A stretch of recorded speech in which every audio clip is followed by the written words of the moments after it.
Welcome everybody back to my show. Let's talk 40k. We're talking about Necrons. This is the Dragon's Lair, my YouTube channel, where we talk about all sorts of wonderful things that I love and that I want to share with you.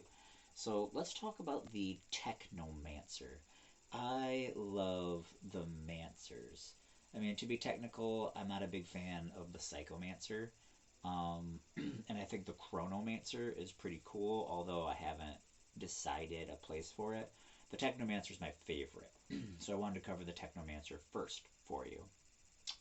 Movement 10, Movement 10 is really good.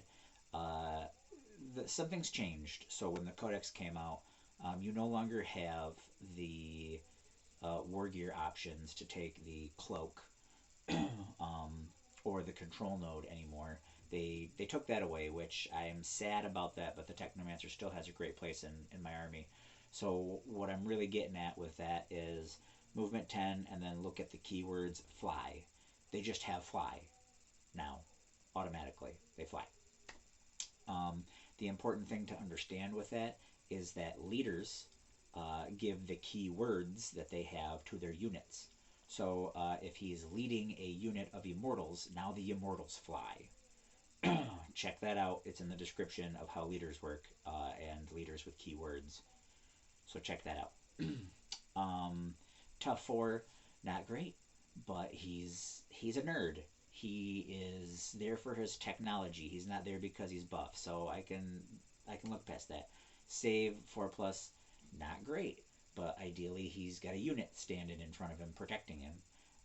4 wounds, that's pretty okay. 6+ leadership, I haven't had a place where that's a problem yet. That's pretty good. OC1, the unit's going to be doing the OC work on this one. I just want to tell you that I am looking at everything through the lens of the Awakened Dynasty. I like it the most, although I'm definitely going to use all of the dynasties. Stapholite is pretty okay. So 18 inches is enough. 3 attacks is okay. BS4 not great. Strength 5, which is pretty okay. You know, that's rolling 3 to wound Marines. AP2 pretty okay. 1 damage, not great. You might kill 1 Marine. It's not hurting a vehicle, but 1 damage, you might kill 1 Marine. Maybe. Odds are you're just going to put a wound on a Marine.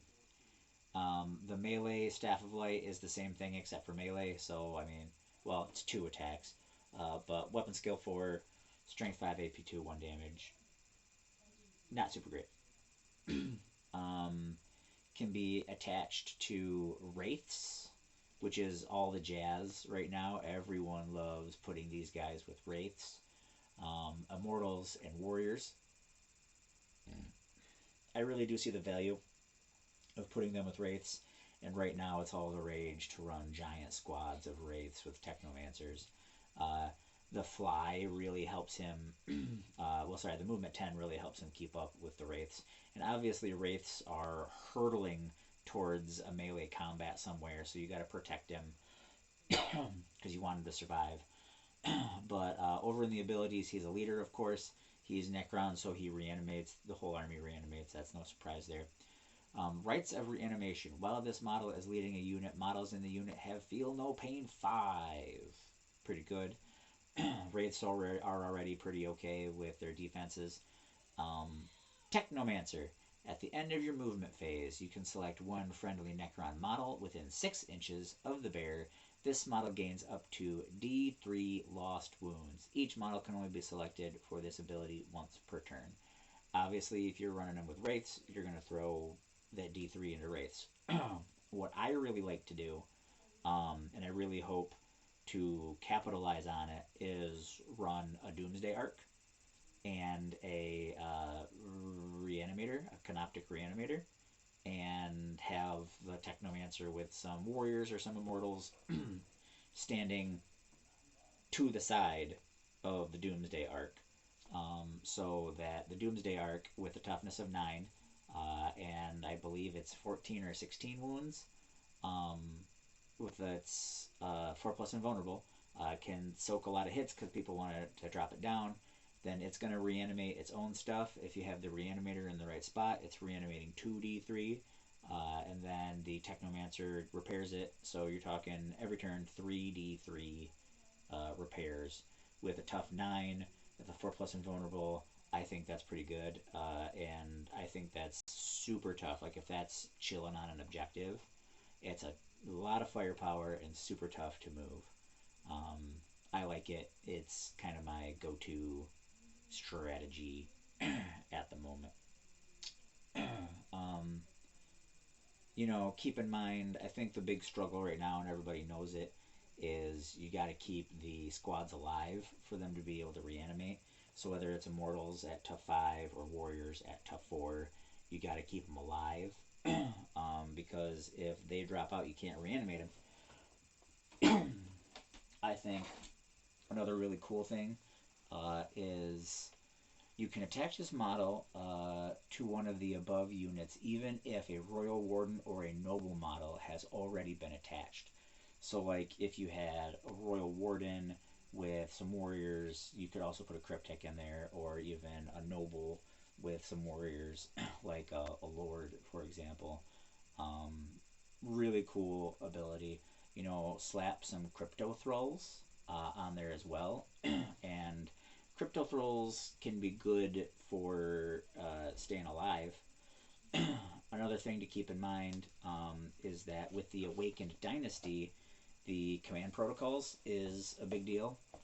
So if you stick them with 20-man warriors, they're all going to get a +1 to hit because they're being led. So with the Awakened Dynasty, everyone that has a leader, every squad that has a leader gets a +1 to all their to hit rolls, which I think is really good. Personally, I think that's really cool. So I've done a test where I ran like a Technomancer and a unit of Immortals and 2 units of Warriors with Plasmancers, and the Warriors got melted, but that's probably not fair because they were being shot at by Obliterators, and it was 2 squads of Obliterators, and yeah, Obliterators. So that's probably not very fair because that's not a great matchup. So I think the Technomancer altogether is pretty good. I think one of his greatest strengths is he moves 10, he flies. I think I put an enhancement on my Technomancer. I put the Netherrealm casket on him, which gives the squad stealth, which that would be handy with Wraiths as well because it makes it harder to hit. It's a -1 to hit them in shooting. So I think that's definitely worthwhile.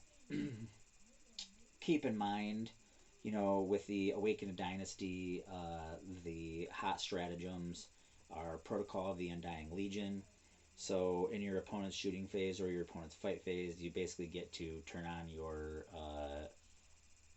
reanimation protocols.